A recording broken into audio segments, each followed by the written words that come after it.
યામ ભૂમિતિના બધા વિડીયો મેં સેન્ડ કરી દીધા છે. ઉદાહરણ બધા સ્વાધ્યાય 7.1 7.2. આપણે હવે બીજું ચેપ્ટર ચાલુ કરીએ છીએ, સમાંતર શ્રેણીનું, જે ઓપ્શન સાથે 13 માર્કનું આવે છે એક્ઝામમાં અને વગર ઓપ્શને 8 માર્કનું આવે છે. એની અંદર ખૂબ જ ઇમ્પોર્ટન્ટ દાખલા છે. આમાં પણ 2 પ્રકારના સૂત્ર કરવાના છે આપણે. આ ચેપ્ટર નંબર 5 છે. કયું છે? Chapter number 5. પહેલા તો સમાંતર એટલે શું? તો સમાંતર એટલે જ્યારે કોઈ પણ 2 નંબર વચ્ચેનું અંતર સરખું હોય એને સમાંતર કહેવાય. જે સમાંતર બાજુ ચતુષ્કોણ, એની અંદર 2 બાજુઓ વચ્ચે, સામસામેની બાજુઓ વચ્ચે અંતર સરખું હોય છે તો સમ અંતર એટલે સમાંતર. અને શ્રેણી એટલે સિક્વન્સ. સિક્વન્સ એટલે શું? તમે કોઈ પણ 2 નંબર લઈ લો. જેમ કે પ્રાકૃતિક નંબરની વાત કરીએ તો 1, 2, 3, 4 વગેરે. બરાબર છે? આ બધા લાઈનમાં આવશે અને બધાની વચ્ચે 1 નો ફરક છે. 2 માંથી 1 બાદ કરો તો 1, 3 માંથી 2 બાદ કરો તો 1, 4 માંથી 3 બાદ કરો તો 1. મતલબ સરખો ડિફરન્સ છે. બરાબર?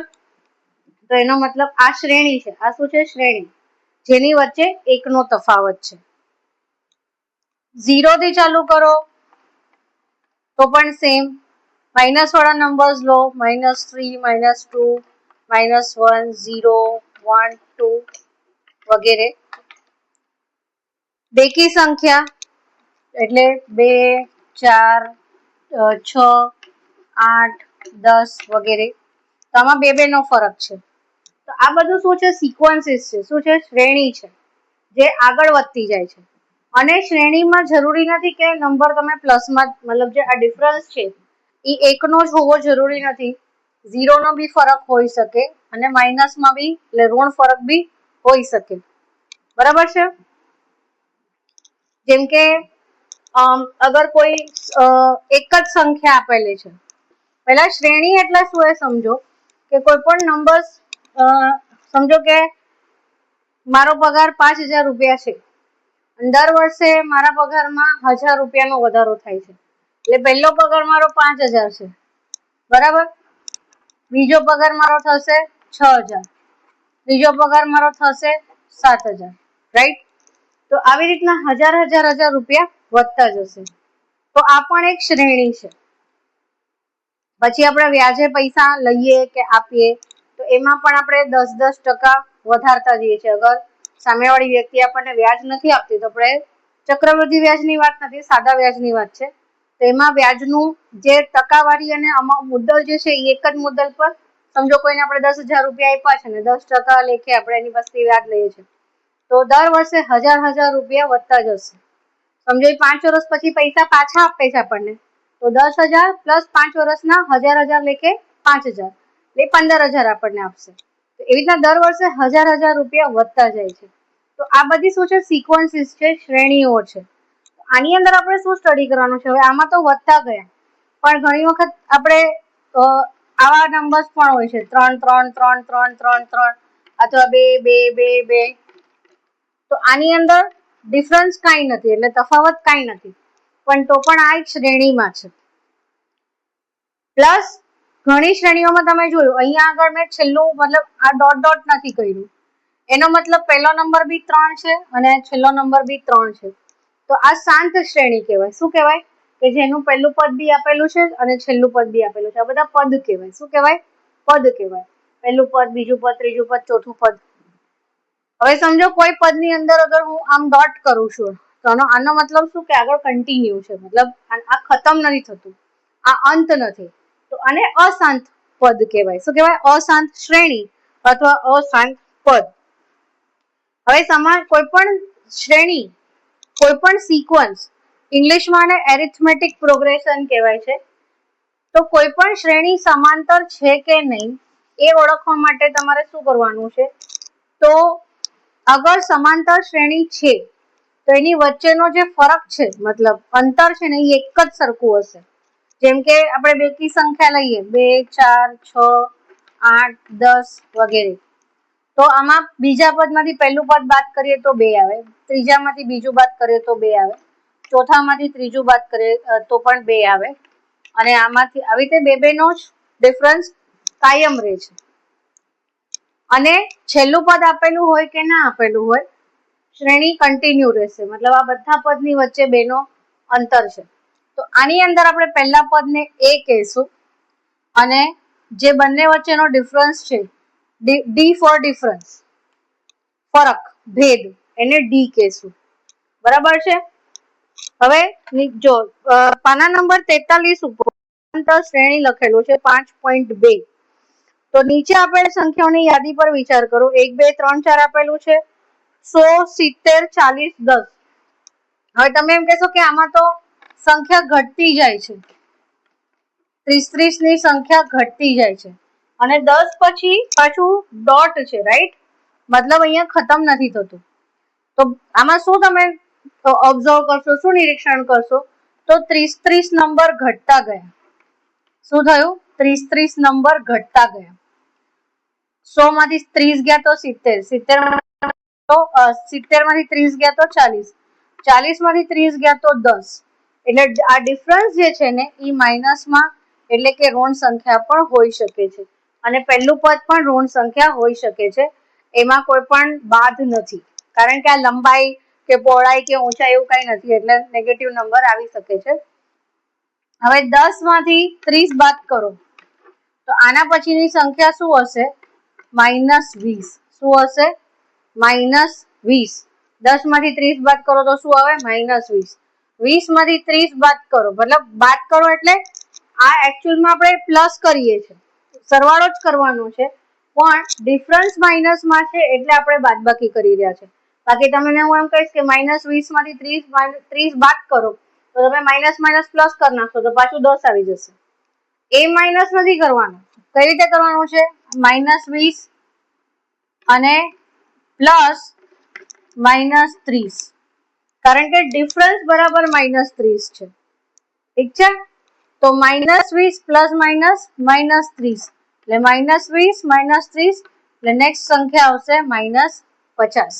આવી રીતે -30 -30 કન્ટિન્યુ રહેશે જ્યાં સુધી એનું છેલ્લું પદ ડિક્લેર કરવામાં ન આવે ત્યાં સુધી. પછી એના પછીની સંખ્યા તમે જોશો -3, -2, -1, 0, 1, 2, 3 એવી રીતે આવશે. તો આની અંદર આપણે શું કર્યું છે? એક નંબર પ્લસ કર્યો છે, એટલે -3 + 1 એટલે -2, -2 + 1 એટલે -1, -1 + 1 એટલે 0, 0 + 1 1, 1 + 1 2, 2 + 1 3 એન્ડ સો ઓન. આગળ ચાલ્યા રાખશે. બરાબર. આમાં પણ તમને ડોટ ડોટ આપેલું છે, મતલબ કે આ શ્રેણી પણ ખતમ નથી થતી, અને આ દરેક સંખ્યાને પદ કહેવાય છે. બરાબર છે. અને આ સમાંતર શ્રેણી એને એરિથમેટિક પ્રોગ્રેશન કહેવાય છે, જેમાં પ્રથમ પદ સિવાયના પ્રત્યેક પદ આગળના પદમાં નિશ્ચિત સંખ્યા ઉમેરીને મેળવી શકાય એવી સંખ્યાઓની યાદી એ સમાંતર શ્રેણી છે. હવે આમાં જો પહેલા પદમાં 2 ઉમેરે તો 4, 4 માં 2 ઉમેરે તો 6, 6 માં 2 ઉમેરે તો 8, એટલે નિશ્ચિત સંખ્યા ઉમેરવાની છે, મનમાં આવે એ સંખ્યાની. તમે એમ કહો મેમ 1 માં 1 ઉમેરીને 1 માં 2 તો એ સમાંતર શ્રેણી નો કહેવાય. અલગ અલગ સંખ્યા ઉમેરો અથવા અલગ અલગ સંખ્યા બાદ કરો તો એ સમાંતર શ્રેણીમાં એ શ્રેણી ગણાય, પણ સમાંતર શ્રેણી નો ગણાય. બરાબર. શ્રેણી એટલે આપણે સિક્વન્સ બનાવીએ. ઘણી વખત પઝલમાં નથી આવતું, પેલા આમ 1 આપેલું હશે, પછી 3 આપેલું હશે, પછી 7 આપેલું હશે, એટલે 1 ને 2 3, 3 ને 4 7, 7 ને 8 15, એટલે ડબલ સંખ્યા આપણે ઉમેરીએ છીએ. તો આ શ્રેણી છે પણ સમાંતર શ્રેણી નથી. તો આ વસ્તુ તમે ધ્યાનમાં રાખજો. બરાબર છે. તો સમાંતર શ્રેણીની શરત માટે નિશ્ચિત સંખ્યા ઉમેરવાથી અથવા બાદ કરવાથી પછીની સંખ્યા મળે છે, એને સમાંતર શ્રેણી કહેવાય છે. સમાંતર શ્રેણીનો સામાન્ય તફાવત જે છે એ હંમેશા ડી હોય છે, ડી કહેવાય છે. ડી ની જગ્યા પર સામાન્ય તફાવત, અને એ તફાવત ધન સંખ્યા, ઋણ સંખ્યા અને 0 પણ હોઈ શકે છે. જેમ 2 2 2 2 3 3 3 3 હોય તો એમાં ડિફરન્સ 0 છે. બરાબર. હવે પ્રથમ પદ એ અને સામાન્ય તફાવત ડી લઈએ તો a + d, a + 2d, a + 3d એ સમાંતર શ્રેણી દર્શાવે છે અને સમાંતર શ્રેણીનું વ્યાપક સ્વરૂપ કહેવાય છે. જેમ કે સમજો એક શાળામાં સવારની સભામાં એક હારમાં ઉભેલા, પાના નંબર 44 વાંચું છું, કેટલાક વિદ્યાર્થીઓની ઊંચાઈ સેમીમાં 147, 148, 149 થી લઈને 157 છે. પછી જાન્યુઆરી મહિનાની એક સપ્તાહના ન્યૂનતમ તાપમાનની વધતા ક્રમમાં નોંધણી આપેલી છે ડિગ્રી સેલ્સિયસમાં, જેમાં -3.1, -3.0, -2.9 એટલે એક ડિગ્રી વધતી જાય છે, તાપમાન વધતું જાય છે, મતલબ ગરમી વધતી જાય છે. 1000 રૂપિયાની લોનના અચળ 5% દરે પૈસા ચૂકવ્યા બાદ બાકી રહેતી રકમ 950, 900, 850, 800 અને છેલ્લે 50 છે. મતલબ આપણે 1000 રૂપિયા લોનના લીધેલા અને જેમ મેં કીધું કે સાદું વ્યાજ હોય તો એના વ્યાજની રકમ સરખી રહે, ઘટતી ન જાય કે વધતી ન જાય. તો અગર 1000 રૂપિયા આપણે લોન લીધી છે અને દર વખત આપણે 50 રૂપિયા પે કરીએ છીએ, તો 1000 - 50 એટલે 950, એમાંથી 50 બાદ કર્યા તો 900, 50 બાદ એટલે છેલ્લે 50 રૂપિયા રહેશે અને 50 રૂપિયા ચૂકવી દેશો, પછી 1000 રૂપિયા ખતમ થઈ જશે, મતલબ લોન પૂરી થઈ જશે. પછી કોઈ શાળામાં 1 થી 12 ધોરણના પ્રથમ ક્રમે આવેલા વિદ્યાર્થીઓને અપાતી રોકડ ઇનામની રકમ માં 200, 250, 300, 350 અને 750 છે. તો એમાં પણ 50 રૂપિયા, મતલબ પહેલું ઇનામ 200 રૂપિયાનું છે, બીજું 250 છે, પછી 300 છે, 350 છે અને છેલ્લું 750 છે. બરાબર છે? તો આ બધી વસ્તુઓ જે છે એમાં શું કહેવાય, આ જે ડિફરન્સ છે એ સરખો છે બધામાં. શું છે? સરખો છે. હવે આપણે નોંધીએ કે ઉપરના ઉદાહરણોમાં A થી E માં પદની સંખ્યા નિશ્ચિત છે, મતલબ છેલ્લું પદ બી આપેલું છે. બરાબર છે? દરેક દાખલાની અંદર છેલ્લું પદ આપેલું છે, માટે એને શાંત શ્રેણી કહેશું આપણે. શું કહેશું? શાંત સમાંતર શ્રેણી કહેવાય. પછી આપણે નોંધીએ કે પ્રત્યેક સમાંતર શ્રેણીમાં અંતિમ પદ છે અને આ વિભાગમાં આપેલા ઉદાહરણ 1 થી 5 માંની એક પણ સમાંતર શ્રેણી શાંત શ્રેણી નથી, માટે એને અનંત સમાંતર શ્રેણી કહેવાય છે. મતલબ ઉપરના જે 5 ઉદાહરણ છે, આજે આગલા 5 પાના પર છે, 43મા પાના પર જે 5.2 સમાંતર શ્રેણી લખેલું છે ને, એમાં 1, 2, 3, 4 પછી કન્ટિન્યુ છે, 16, 70 જે મેં અહીંયા લખેલું એ, પછી -3, -2 એ પણ 0 પછી કન્ટિન્યુ છે, પછી 3, 3, 3, 3, 3 થી પછી બી કન્ટિન્યુ છે, -1.0, -1.5, -2.0, -2.5 પછી બી 3 ટપકા આપેલા છે, મતલબ એ કન્ટિન્યુ છે, મતલબ એ ઇન્ફાઇનાઇટ છે, એટલે અશાંત સમાંતર શ્રેણી. શાંત સમાંતર શ્રેણી અને અશાંત સમાંતર શ્રેણી. બરાબર? આમાં અંત નથી, અંત નથી, અને આમાં છેલ્લું પદ આપેલું છે, એટલે આ ખતમ થઈ જાય છે કોઈને કોઈ ટાઈમ પછી, અને આ ખતમ નથી થતી. જેમ કે પ્રાકૃતિક સંખ્યા કોઈ દિવસ ખતમ નથી થતી. તમે એમ કહો હું તમને કહું સૌથી મોટામાં મોટી પ્રાકૃતિક સંખ્યા કઈ, તો તમારી પાસે જવાબ નથી. તમે એમ કહો આ, તો ના, એના પછી પણ સંખ્યા આવે છે, કોઈ પણ પ્લસ પ્લસ પ્લસ પ્લસ ઉમેરતા જાઓ એટલે સંખ્યાઓ આવે જ છે. બરાબર છે? તો આ શાંત અને અશાંત થયું. હવે એક સમાંતર શ્રેણી જાણવા માટે કેટલી ન્યૂનતમ માહિતીની જરૂર પડે? પ્રથમ પદ જાણવું પૂરતું છે? તો ના, એનો સામાન્ય તફાવત પણ જાણવો જરૂરી છે. બરાબર? જેમ કે પ્રથમ પદ a બરાબર 6 હોય અને સામાન્ય તફાવત 3 હોય તેવી સમાંતર શ્રેણી. તો એવી સમાંતર શ્રેણી કેવી રીતે તમને મળે? તો a બરાબર 6 છે અને d બરાબર 3 છે. તો પહેલું પદ a plus d, a plus 2d, a plus 3d વગેરે. તો પહેલું પદ છે 6, બીજું પદ 6 વત્તા 3 એટલે કે 9, આ બીજું પદ. હવે ત્રીજું પદ તો 6 વત્તા 2 ગુણ્યા 3, તો 6 વત્તા 6, 3 દુ 6 તો 12. તો જો આ બંનેનો ડિફરન્સ પણ 3 આવ્યો. ડિફરન્સ બદલાવો નહીં જોઈએ. અગર ડિફરન્સ બદલાઈ ગયો તો યાદ, અને તમને એમ કીધેલું છે કે સમાંતર શ્રેણી છે, આ સમાંતર શ્રેણી છે એવું દાખલાની અંદર આપી દીધું છે, અને છતાંય તમારો ડી જે છે એ અલગ અલગ આવે છે, તો તમારા ગણતરીમાં ભૂલ છે. ખાસ ધ્યાનમાં રાખજો. હવે a પ્લસ 3d તો 6 વત્તા 3 ગુણ્યા 3, ડી બરાબર 3 અને આ 3, તો 6 વત્તા 9, 3 તેરી 9 બરાબર 15. જો આ બંનેનો ડિફરન્સ પણ 3 આવ્યો. આવી રીતના આગળ વધતી જશે, શ્રેણી ચાલુ રહેશે. બરાબર છે.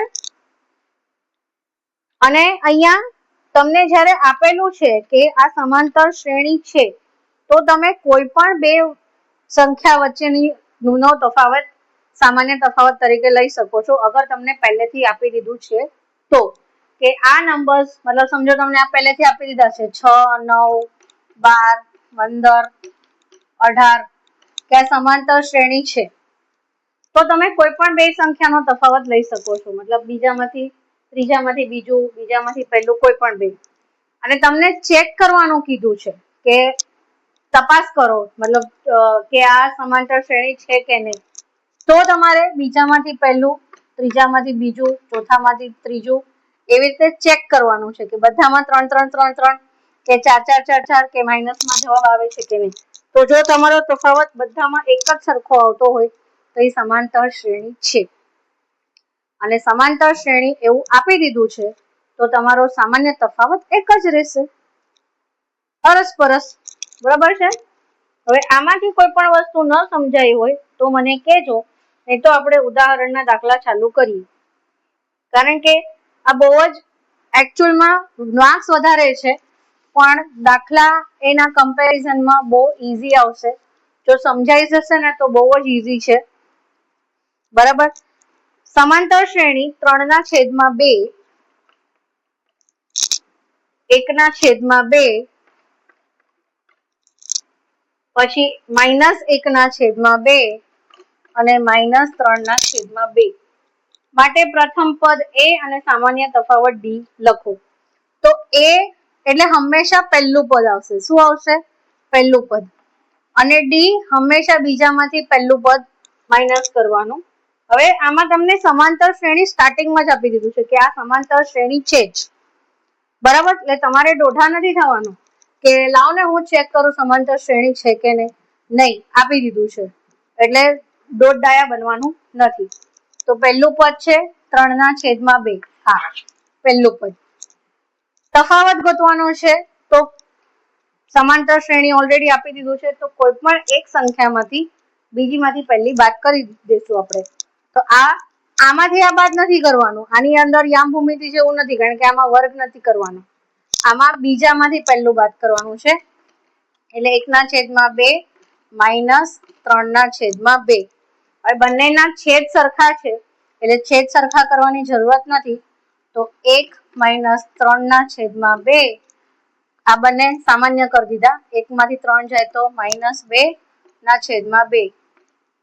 હવે આમ એક માઇનસમાં છે એટલે જવાબ આવશે તમારો માઇનસમાં, એટલે કોમન ડિફરન્સ શું આવ્યો? -1.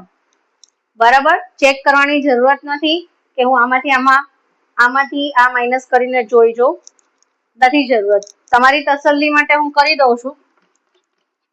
આમ પહેલા લેવાનું, પછી એમાંથી આ બાદ કરવાનું. તો જો માઇનસ માઇનસ થશે સરવાળો, 1 ને 1, 2/2, 2 કટ, અગેન -1 આવ્યા. થઈ ગઈ?